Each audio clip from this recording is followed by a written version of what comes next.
Well, thanks for that wonderful call. Your comments okay, all right, bye-bye. Okay, let's go to 504. Let's just limit it to one question. 504, please state your name and where you're calling from. It's your turn. You're live. Good evening, yes. Yes? My name is Gavin. I'm calling from New Orleans. How are you doing this evening, King Jordan, Mr. Mesereau? Hi, Gavin. Okay, Gavin. Well. Thank you. I am an attorney out here in Louisiana. I just want to first off thank Mr. Mesereau. I do admire him, the work that he's done, especially in the Michael Jackson case and now with Bill Cosby. I know my time is limited, so I'll just answer an important question that I was thinking about. What, Mr. Mesereau, could citizens do as far as the Cosby case is concerned? Because I considered it to be a travesty of injustice, and I really feel that some type of complaint from the bar should be leveled against Mr. Steele because he, to me, violated ethical rules with regards to his campaigning on getting Mr. Cosby. That tampers a jury pool when a prosecutor can actually get up and do a campaign ad. And attorneys, as you know, have to be very careful with their advertisement. So I don't know how this was even allowed that he could campaign on getting Mr. Cosby. And that's it creates a Sixth Amendment issue, a right to a fair and impartial trial. It also is a 14th Amendment issue. So what can citizens do in this case with regards to their anger towards, not their anger, but to make a difference? Well, I mean, we live in a democracy. We can to the judge. You can write to politicians who are responsible for making the laws.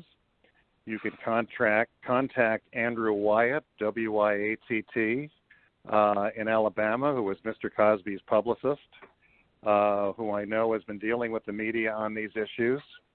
My understanding is there is a growing social media movement that Mr. Wyatt knows about. I don't know very much about it. That concerns, voicing people's opinions about the unfairness of the trial and the fact that whether you like Mr. Cosby or don't like him, he's an American citizen. He was entitled to fundamental fairness, equal protection, due process, all the things our Constitution is supposed to protect that were not protected in the trial. I think the more a public campaign gets organized and gets moving about this unfair trial, whether it be the Pennsylvania legislature, the trial judge, or any other judges you choose to write to or politicians you choose to write to, I think this is what happens in democracy. We have various lawful ways to protest what we think is injustice and unfairness, and I commend you for your concerns about this because as far as I'm concerned, everything you've said is right on. This was really a travesty.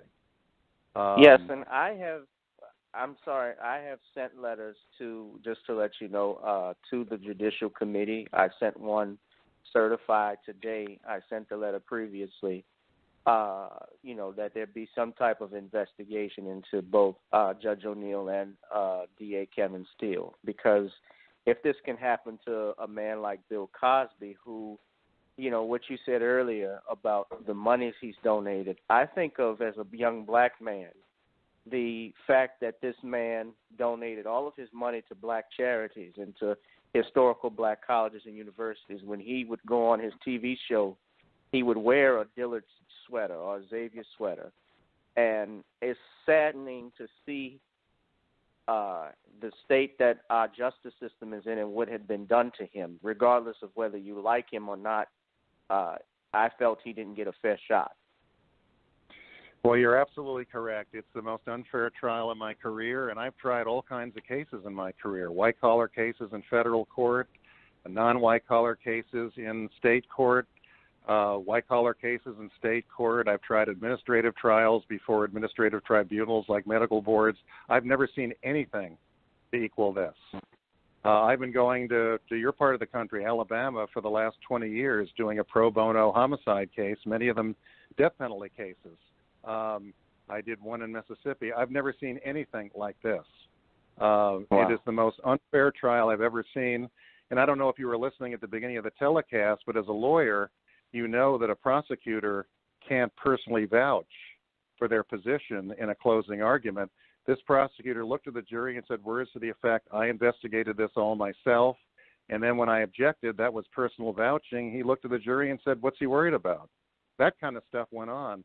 Wow. It was like, yeah, I mean, it's one after another, after another, after another. The judge cutting off defense cross-examination, allowing prosecutors to cross-examine, to whatever extent they wanted.